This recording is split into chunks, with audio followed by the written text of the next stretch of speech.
निवडणुकाच्या पार्श्वभूमीवरती Dharmaveer to चित्रपट जो आहे तो आला आणि त्याच्यावर आता वाद सुरू झालाय। धर्मवीर आनंद दिघे साहेबांच्या मृत्यूची कारणं जी आहेत ती समोर येत आहेत। मग निवडणुकीच्या वेळेसच हे काय येतं?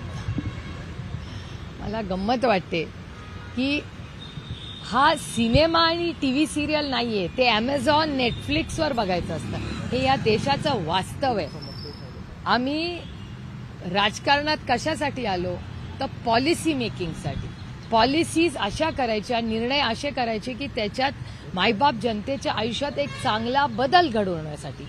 सिनेमा हा असलाच पाहिजे। सिनेमा ही एक इंडस्ट्री आहे आणि त्या इंडस्ट्रीमधून प्रचंड एम्प्लॉयमेंट होते।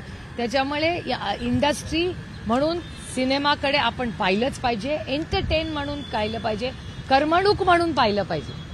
पण सिनेमा हे काय राजकारण होऊ शकत नाही ना। आणि जी घटना 23 वर्षापूर्वी झाली, तुम्ही इतके वर्ष सत्तेत राहिला, होम मिनिस्ट्री तुमच्याकडे, टेलिव्हिजनमध्ये तुमची नियत जर साफ असेल तर टेलिव्हिजनमध्ये बोलण्यापेक्षा तुम्ही जाऊन पोलीस कमिशनरकडे गेलं पाहिजे किंवा तुमच्या कॅबिनेटमध्ये या राज्याचे होम मिनिस्टर येतात ना कॅबिनेटला, त्यांना सांगा, कंप्लेन करा, त्याच्यात काय।